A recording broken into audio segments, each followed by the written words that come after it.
Pandey online classes में आप सभी का बहुत बहुत स्वागत है।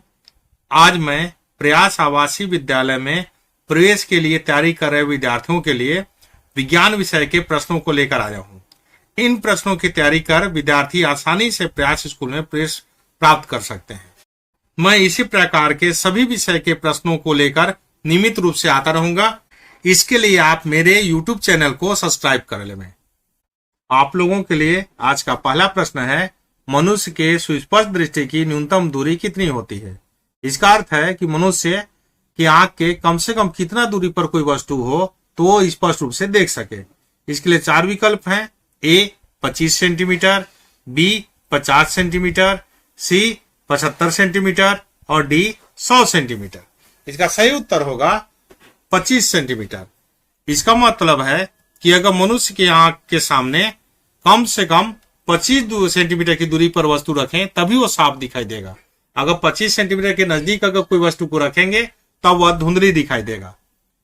अर्थात हम जब कोई वस्तु देखते हैं तो हमें अपने आंख से उसकी दूरी कम से कम 25 सेंटीमीटर से दूर रखना पड़ेगा। जैसे 50 सेंटीमीटर, 55 सेंटीमीटर, 100 सेंटीमीटर या उससे ज्यादा दूरी।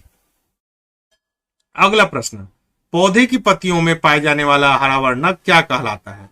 इसके 4 विकल्प हैं। A carotene, B haemoglobin, C chlorophyll, D इनमें से कोई नहीं।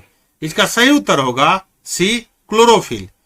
पौधे के पत्तियों में जो पाया जाता है हरा वर्णक उसे क्लोरोफिल कहते हैं। इसी कारण पौधे की पत्तियां हरा रंग की दिखाई देती हैं और पौधे अपना भोजन सूर्य की उपस्थिति में क्लोरोफिल के द्वारा ही बनाते हैं। तीसरा प्रश्न, सबसे अधिक सक्रिय धातु कौन सा है। इसके लिए 4 विकल्प हैं। ए लोहा, बी तांबा, सी सोडियम और डी पोटेशियम।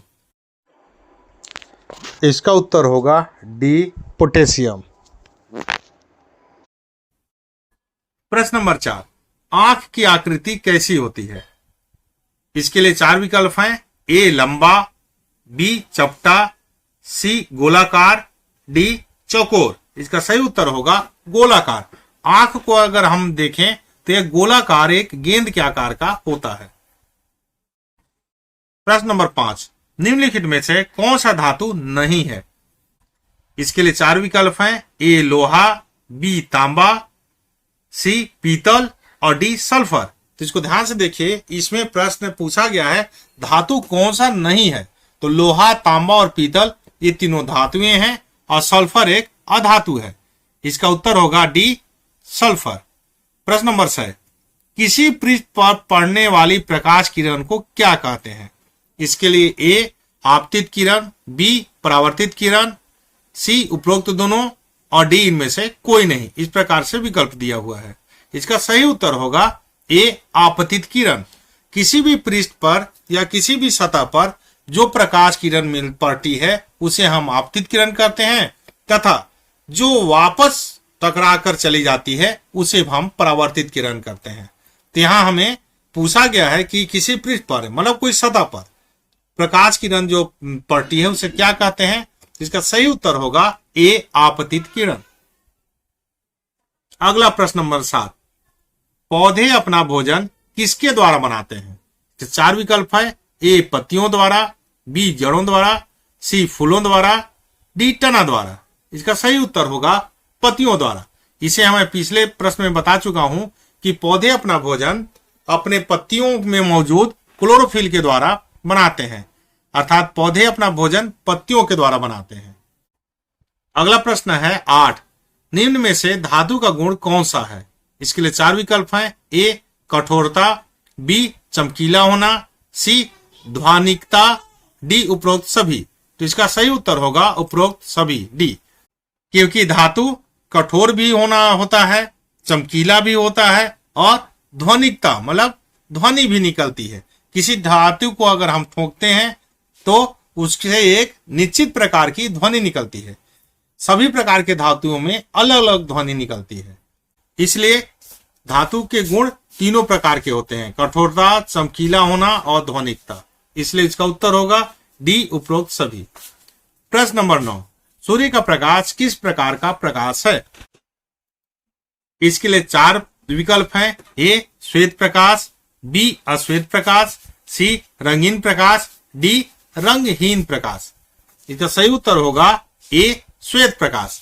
सूर्य में 7 प्रकार के रंग होते हैं और सभी रंग मिलके हमें श्वेत प्रकाश अर्थात सफेद प्रकाश के रूप में दिखाई देते हैं, इसलिए इसका सही उत्तर होगा ए श्वेत प्रकाश। प्रश्न नंबर 10, निम्न में से संचारी रोग कौन सा है? इसके लिए 4 विकल्प हैं ए कैंसर, बी डायबिटीज, सी ब्लड प्रेशर, डी हैजा। इसका सही उत्तर होगा डी हैजा। संचारी रोग का अर्थ है कि पानी या हवा के द्वारा जो रोग फैलते हैं उसे हम संचारी रोग कहते हैं।